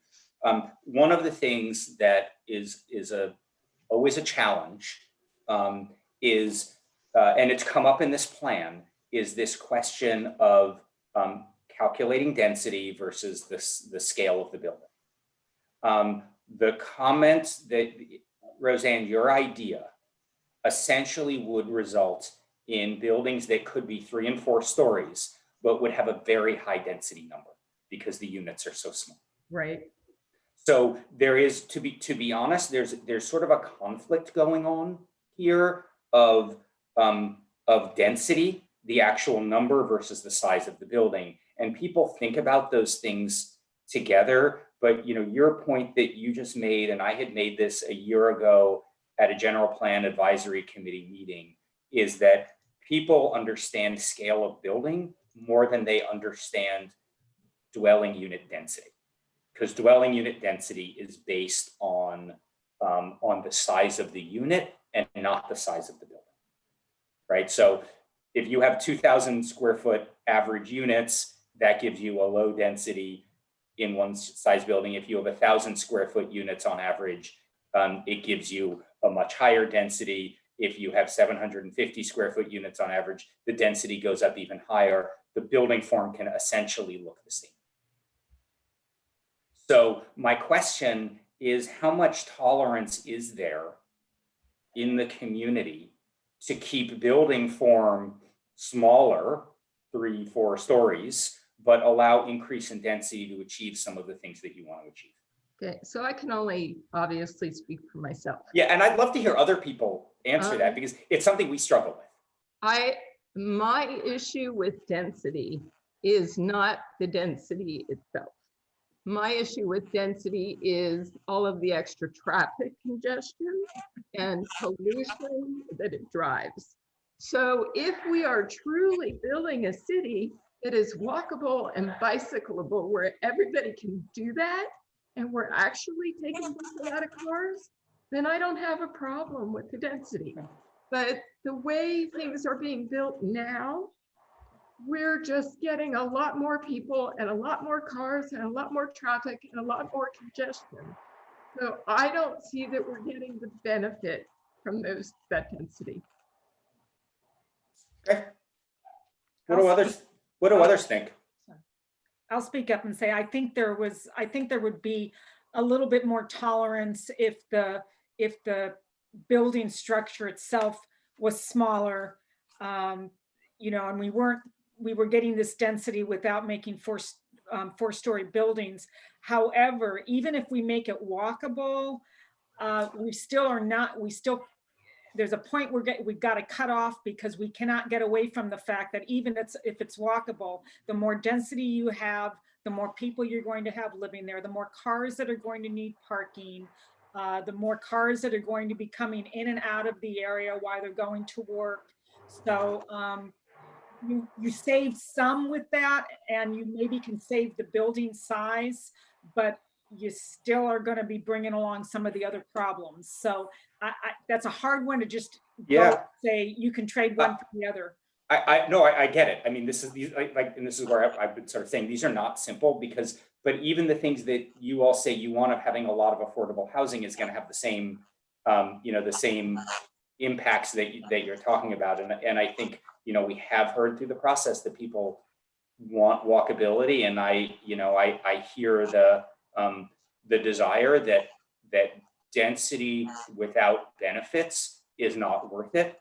But if you can have density with some of the benefits, there's more of a tolerance for it. I also sort of want to step in and say, some of the things that have been talked about with mixed use housing, if we're going to want to make it the walkability type things, and I don't know how we would control this, but we also have to look to make sure that we're not ending up building something like, I don't know, Matt, if you're familiar with the Americana in Glendale, which is, a mixed use project, but in reality, it's not a place where, the people that live there are going to shop. It's a place that has, little boutique stores and bookstores. Right. And, it doesn't have a grocery store and a drugstore. And so we have to make sure that we stay away from making these places that are like a little mini Rodeo Drive on the first floor and apartments on the thing above me. And I do have some fear, because we are Thousand Oaks, that might be what some of this mixed use ends up being. Yeah. Well, retail, as we know, I think I know it was, is difficult to make work. And a lot of times the retail in mixed use buildings is essentially a lost leader for developers. They build it because of the housing, and they're required to build it. One of the ideas we had is there are some areas where it's just the housing and not the retail, so you don't over retail the community, and you just have an attractive frontage of the building rather than retail. I'm curious. There are lots of folks on this call. Does anyone else want to chime in on this thought? I think it's a really important question that is, clearly a struggle. Let's see. Manfred, I see your hand up. Go ahead. Just a bit of information or request. This property that is going up, or that went up on Loopy's old restaurant site, is that considered, does that have affordable housing in there? And is that a viable approach? Zero. I think I'll answer. Yeah, no, there's no affordable housing. It's an apartment project. The project is allowed by right in the zoning. So there is no, and the inclusionary does not apply to for rent projects. Is there any property in the city that is like maybe a desired version of density versus? I think the 299 project has some affordable units in it, I believe. Very low, actually, which is record breaking for Thousand Oaks. What's that project? 299 Thousand Oaks Boulevard. That's a new project that just broke ground recently down by Tarantula Hill. Tarantula Brewery. It's across from Tarantula Hill Brewery. Okay, I'll get off. And I know we're getting near the end. Can I pipe in some of my general questions? Hold on. I just to follow up with this. So Clint, Gordon. There's a Clint and a Gordon Clint. So I'm getting, and you guys are on my screen right above each other and below. So yes, so I'm getting confused. Gordon, you had your hand up.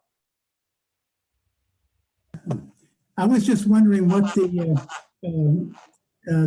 rough cost per square foot nowadays is. Are they using for apartment type construction? It used to be like 100 or $125 a square foot or something. What are we talking nowadays? I don't know what that number is, but it is not 125 a square foot. I honestly don't know what the number is. Does anybody have an idea these days? I mean, we can find that out and we can get back to you. It would be nice to get an idea of affordability in a market situation. You need to know what it costs.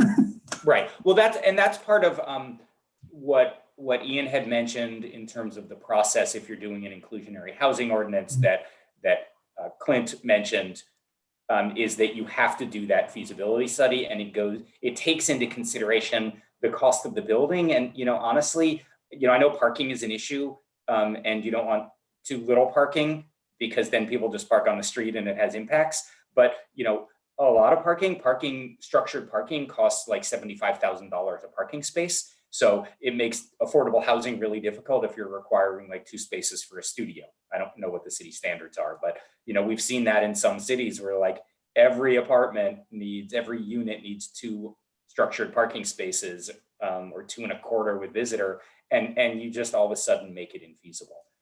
So you have to balance that aspect because structured parking is unbelievably expensive to build. And I would just add to that, actually, if it is an affordable housing project that is requiring state grants, they're actually held to a higher standard than market rate housing. So actually to build the affordable housing unit costs more than a market rate because it's basically designed to withstand, basically to extend, because it has to meet certain state requirements and so forth. So insert snide comment about state requirements here. It's really what the response for that one is. Okay, Karen, you've been very patient. Thank you. Your questions. Thank you. I'm nothing if not persistent. So these are really, really general questions. While I was doing some more research on the current general plan and the current zoning, I came to notice that the current land use guidelines for, let's say, low density are 2 to 4.5 dwelling units per acre. But the key that you're presenting now for neighborhood low density is 2 to 6 dwelling units per acre. It seems as if you've created a whole new slew of categories where we already have single family categories. And I'm just curious about why that happened, and is that intended to be split, spread throughout the entire city or just in the areas of change? No, that's a really good question. So the areas, and I'll say the areas, outside of the quote areas of change, which again is sort of a misnomer because they might not be changing, but the areas outside the areas of change, we were looking at the designations there. And it's still in flux. So what we tried to do was to create some more stratifications based on the types of housing we've seen built in the city. There's a note in the briefing book that says that we'll likely have sub-stratifications of those. So 2 to 6 is kind of a wide range. And so what we might end up with ultimately is a 2 to 4 and a 4 to 6, but we're still sort of working through that. One of the ones with sort of the biggest stratification is the 4.5 to 15. And when we think about this as planners, we think about this as building types. So a single family homes at different lot sizes can really feel like the same. So you don't need to have a uniform lot size for a neighborhood to feel, like consistent. They start feeling different when you get to different building types. Does that mean, though, that if we kind of recategorize some of these things, that these areas that are in the non-areas of change will basically be rezoned? Or yes, so the idea is that the area would be rezoned, but we're trying to, the idea of doing it was to closer match what's there now. Okay.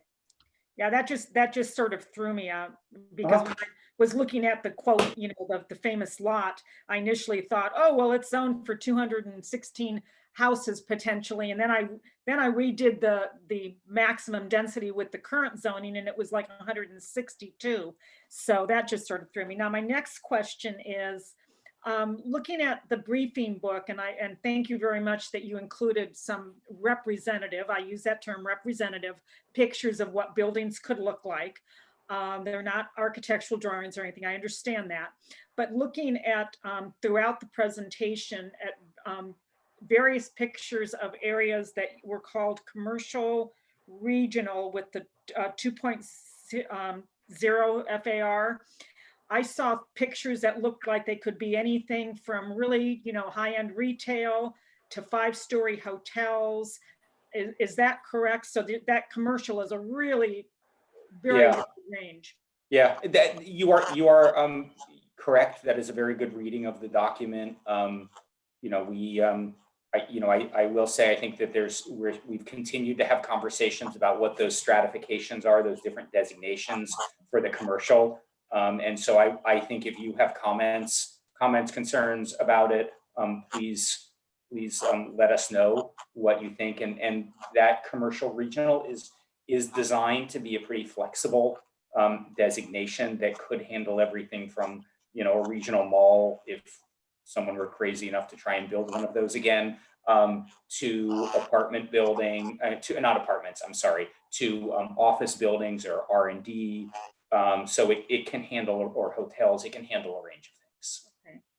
And then my next question, this is sort of a bigger question, but just in your experience as a planner, when you have something that is truly in a flood zone A, how tight are the restrictions that require remediation? And is it just putting in a couple extra drainage ditches? Is it literally building it out of the floodplain? I mean, how extensive is the requirements are those? I don't know in particular all of the requirements that are there, but I think that there is a whole other process for what happens, and I think ideally we're trying to build things and come up with plans that allow for that flexibility in the future. So I don't know. I mean, exactly. I think that some areas would be unbuildable because there's the easement on that property that you're talking about, right, which would not be buildable. And then I think it would be a combination of sort of natural and man-made improvements, but I honestly don't know what they are. I asked the question for two reasons. I think on last week's call, someone, and I'm not sure who it was, but I think someone from the city, when we were talking about our favorite lot, that there are parts of that's a flood zone.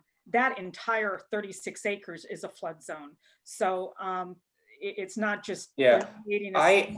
If we're gonna, Karen, if you're up for again having this conversation. Yeah, okay, but then the next part of that question though is, if things have to be done, not just in this area, but in any of the area with like added infrastructure, like additional roads, drainage, et cetera, how much of the cost are we able to put on the developer versus how much of the cost do the city's taxpayers have to assume on that? You mean on like, and then let me answer this quickly, and then I see two other questions from people who haven't spoken much, so I want to make sure we get to them.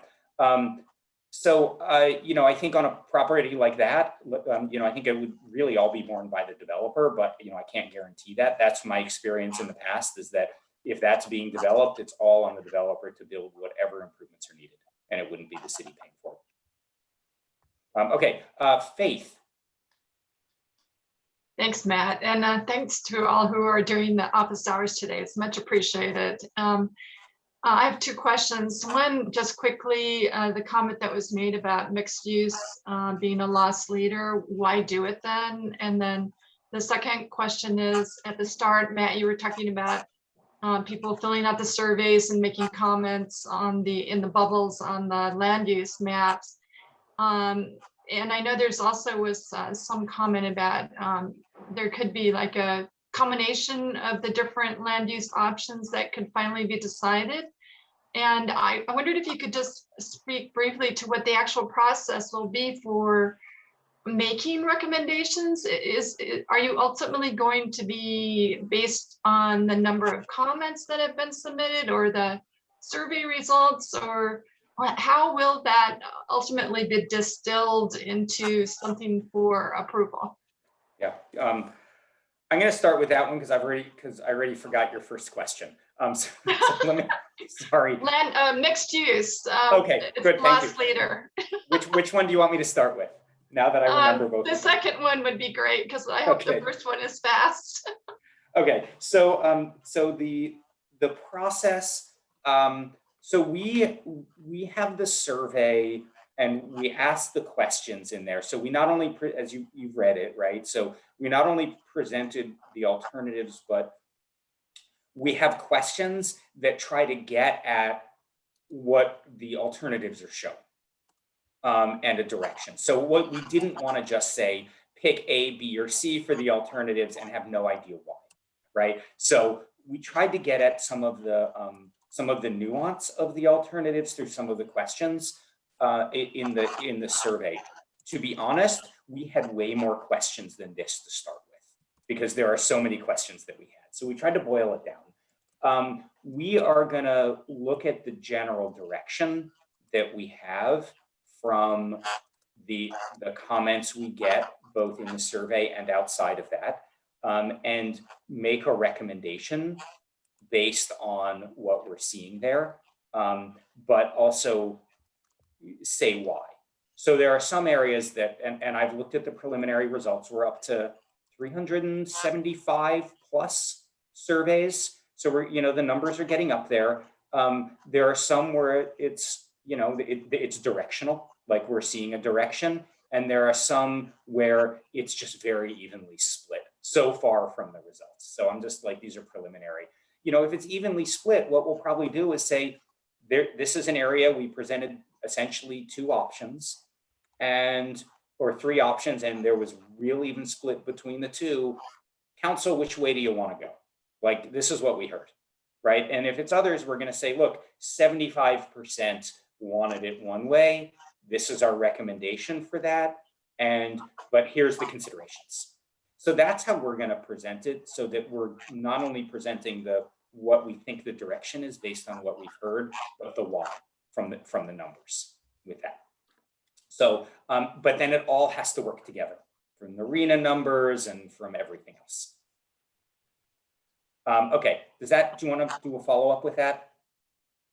Or should I answer the mixed use?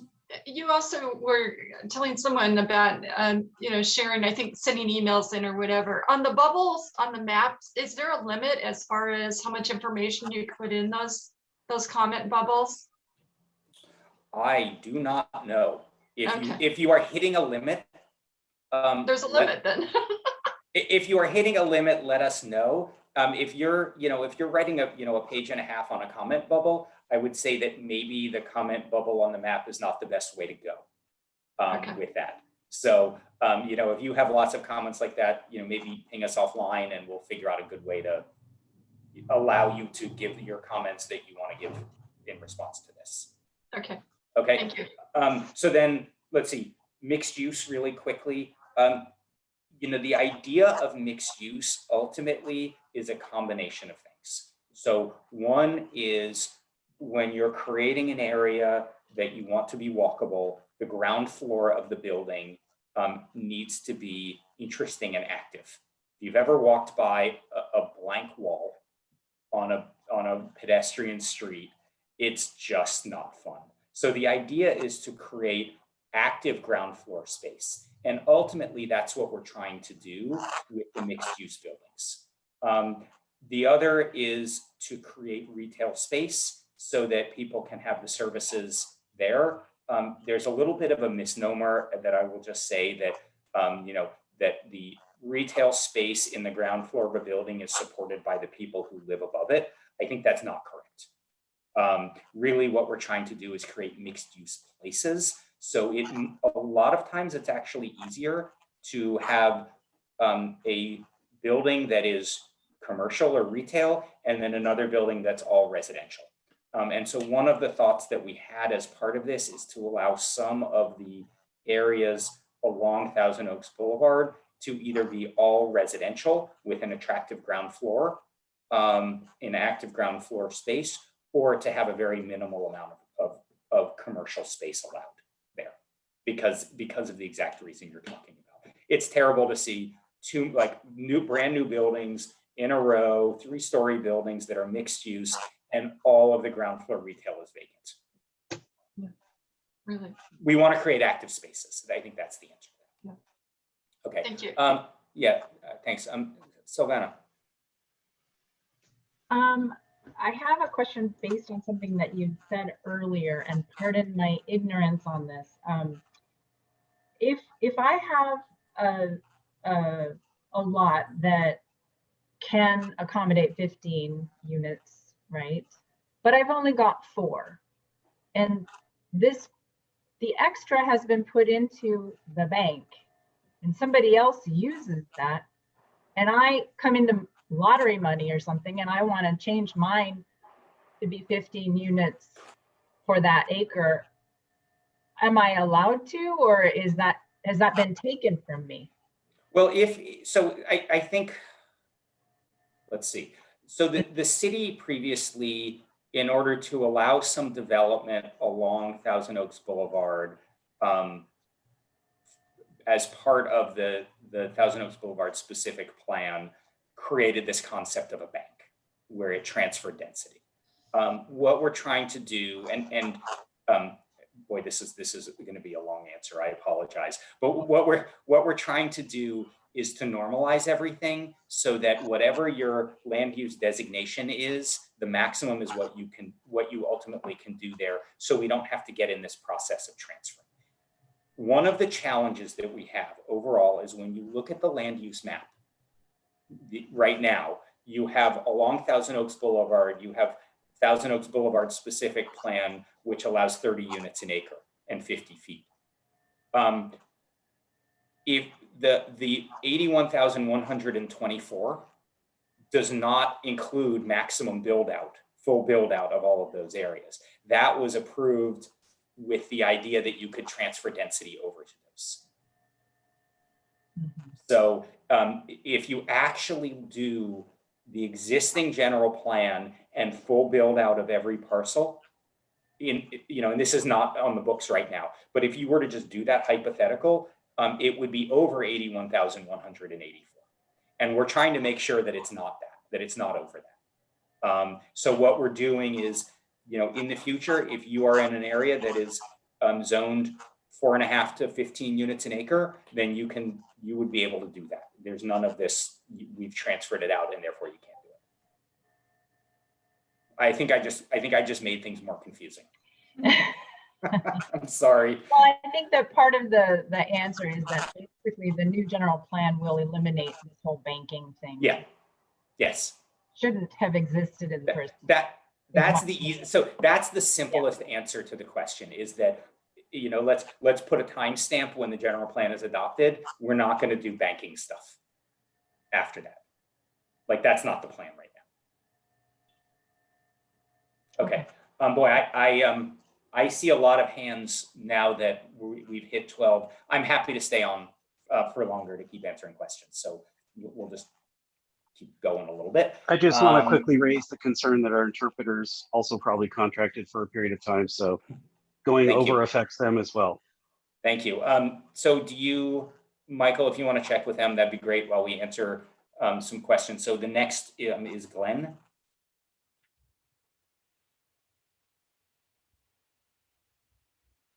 Glenn, we do not hear you. You have your hand raised. Okay. If you need to take yourself off of mute, that's the way that we'll be able to hear you. Bye. Karen, you're leaving? Yeah, I got a bike date. Please respond to my email. I did already. Oh, great. Thanks. I'm not checking emails during the call. Yeah, and I copied 2 people on the call who I think would be interested as well. Wonderful. Thank you. You bet. Thank you for all your help. Thank you. I think I figured out how to take off the mute. There you are. Yes. Okay. I'm new to this, so I'm trying to get myself up to speed. And my question is, has there been some analysis done of how many jobs there are in the area at the various wage levels? And then compared that to what housing we have existing at those various levels. Has that been done? And if so, where can I find it? There is existing conditions work that gets at some of that. I don't know if it does that exactly, but maybe you can circle back and we can help guide you. Okay. Sorry, Kristen, why don't you email the general plan website? There's the general plan number, and Kristen, you can forward the email to me, so you don't have to answer this one. But yeah, I think, you know, it is really interesting. And I actually early on in the process, Glenn, went around to different stores and places and generally asked what the salary was for people who were working there. And it was very out of line with what the rents being charged in the city were. So anecdotally, if someone's making $17 an hour, there it's $34,000, $35,000 a year. And if you're doing 30% of your salary, we call it 36, it's $12,000. It's $1,000 a month at 30% of your income. I'm also thinking about the people that service my car. Yeah. Things like that. Yep, absolutely. I didn't ask car repair. I looked it up really quickly in the existing conditions report. So what at least I found really quickly was that as of 2017, Thousand Oaks had approximately 64,000 jobs. We are a net importer of jobs with roughly 44,000 employees that commute into the city to work, while about 36,000 residents commute out of the city to work elsewhere. That's my tip. Okay. And where did you find that? That is in the existing conditions report that is on the TO2045.org website, and it's on the demographics and economics report. You can find that if you go to the library page. Okay, and the website was again? It's www.toaks2045.org. Okay, I've got it. Thank you. It was just posted in the chat. Oh, chat's not on, I think. Is the chat on? Now it is? Okay. Michael posted it. Okay, great. Thanks, Michael and Ian and Kristen. Kat, I think you are the last one with the hand up. Oh, thank you. Yeah, I just wanted to clarify your response to Silvana. I was under the impression that 81,000 number was the max build out. Are you saying that it's not? It is the max build out. The Thousand Oaks Boulevard specific plan was adopted with the understanding that excess capacity elsewhere in the city could be applied to new development, to new residential units on Thousand Oaks Boulevard. I think the point that is that once the new general plan is adopted, it's going to stay at that 81,124 all across the city at full build. That's the plan. Okay. And then when do we start looking at what the infrastructural capacity, how much the city can actually accommodate that level of growth? Is that like through the EIR process? Because it kind of seems backwards to me, like we want to have that information on hand when we're doing this land use planning as opposed to afterward. It's not backward. The infrastructure generally follows, and it's again based on growth projections, not full build out, because we don't think that full build out will ever happen. So you don't actually do your infrastructure necessarily based in a plan like this based on full build out, because it's theoretical build out. It's not real build out. So it happens after, and the infrastructure analysis happens as part of the continued process, because essentially the infrastructure is sized to meet the amount of development rather than the other way around. Thank you. Okay. All right, are there any further questions? Roseanne? You're on mute. Sorry. If I had $1. Doing that. I need to put a little unmute button on our. Yeah, I know, we all do. Okay, so I don't know whether or not you read our local paper, but the front page article on this Thursday's Acorn was included quotations and commentary by a previous planning commission chair by the name of Mick Ferris. And he basically stated in the article that the city's infrastructure was always and consistently, the city's target population was always and consistently at about considered to be 135,000 people, which equates to about 50,000 housing units. And he said that the reason for that was because our infrastructure was built to accommodate that capacity of people. So the concern is that with 81,000 housing units, which is equivalent at maximum build out to 220,000 people, we're looking at about 85,000 more people than our water, sewer, traffic, and other infrastructure systems are able to currently support. And so the question is, although I understand the the environmental impact report is designed to identify and mitigate infrastructure impacts,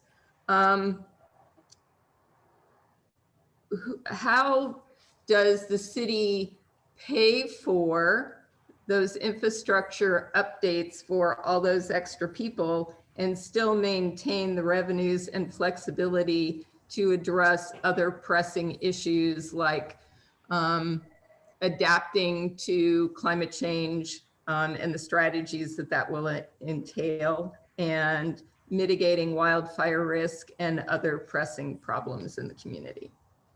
Well, there were multiple things in your question, which is fine. I just more acknowledging that not a complaint. I just want to try and break it down. So first of all, I have no idea where Mick got his information. I just don't know. So I don't know where he's basing it on. That aside, it certainly was not anything, if he is a GPAC member, it was certainly not anything that was discussed at the GPAC meetings. Well, he was a planning commission chair, so I'm assuming it's from. I'm not going to make an assumption. I just don't know. Yeah. Okay. That's all that I'm saying, is that I don't know. So there are two things with this. So one is there is a very real concern that as costs of revenues of providing public services go up, even just for current public services, that the revenues coming in from the city aren't sufficient for that. And there's a very strong tie, as I've mentioned in the briefing book and we've mentioned previously, between between the city's evolution, which means some change in the city, and tax revenues. So there's a concern because you all have come to expect, rightfully so, a very high quality of public services, and we want to make sure that everything is being done so that you all get that continued high quality of public services. As we know, retail accounts for a chunk of that a chunk of that revenue, and the retail numbers have gone down. Car sales have maintained, which is a big number, but retail sales overall have gone down in the city over time, which then diminishes tax revenues. Infrastructure costs for new development is a very complicated question, how that actually gets paid for. And a lot of it happens through impact fees from new development. So that you calculate the amount of new development that's coming in, the cost of the infrastructure improvements, and you spread that over the costs, over the amount of development coming in. again, it's complicated. Each jurisdiction does it differently. Each agency within the jurisdiction does it differently. But that's what the idea is. And the idea of all of this, one of the foundational thoughts on the general plan is to create a plan to make sure that there are continued tax revenues in the city to support high quality public services, to pay for infrastructure improvements, to pay for the maintenance. You have a lot of roads in the city. It's a spread out city. The more spread out, the lower density, the higher the cost per person to maintain, right? There's basic, that was a report done in 1973 called The Cost of Sprawl, which very clearly laid that out. So, it's out there and you have to maintain it, but the new infrastructure, the cost of that new infrastructure is, mostly is going to be borne through impact fees. But the advantage of infill development over outward expansion, and you don't have much outward expansion anymore, is that it builds on the existing infrastructure rather than build to new, and then creates a greater liability. If you want more information on this, we had a forum on this that is on the website, and I believe it's recorded. And there was a really excellent speaker, nationally known speaker, who talks about this relationship between the use of the land, the amount of infrastructure, and the cost of services. And I'd really recommend, he knows this stuff better and he presented it really well. So I encourage you to see that. Under what title or name do I look at for that? Is that on the GPAC website? It's on the general plan website. Yep. I'll tell See you. if I can find it If you specifically. just go to activities, go to the top where it says activities, and then go to community forums. And do you know the name of that specific forum? There's only two. Yes, of them. it's called, I'm there right now. It's Growth. forum number 2. It's called The Math of Smart Growth, Why We Can't Afford to Keep Building the Same Way.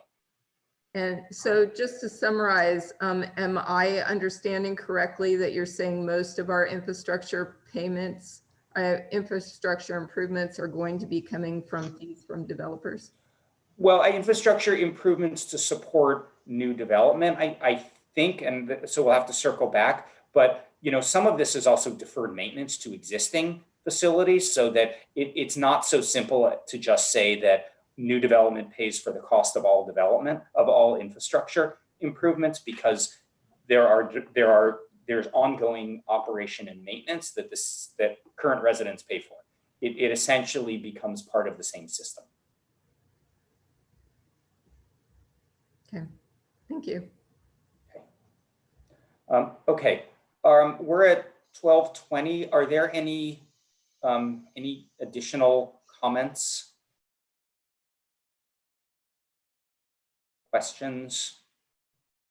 Why don't we just take a minute and talk about next steps? We have one more office hours, which is, I believe, Tuesday. Is that right? From 10 to 12? Yes. That is, we tried to spread these out, just so you all know, to make it more convenient for folks. A couple in the evening, one on a Saturday, and one during the day, depending on people's schedules. So that's going to be the last one. As Michael said, we extended the survey until March 15th. That said, I would really like to encourage you all to do, if you know the direction you want to, what you want to say in the survey, to do that sooner rather than later. That would certainly help us out. Definitely tell your friends about this, tell your friends about the survey, about the briefing book. And then we are planning our schedule of future engagement for the spring now, for how this is going to move forward. The question, Faith, that you asked is a really good one. How do we take responses from 1,000+ people, comments, and put that into something that's understandable and a good direction? It's not easy, but I explained that process. But the other thing that we will do is we have from the very beginning said we're going to make all of the comments available for people to see. So we want to be transparent about everything that we're doing and the decisions that we are making or the recommendations we are making. So with that, I want to thank you all for taking the time today. Conversations were great. I know these are tough issues. They're emotional issues. We understand. And we really appreciate your thoughtfulness with this. Okay. Thank you all and have a great rest of your weekend. Thank you. Thank you, everyone. Thank you. Fun. Thank you. Bye.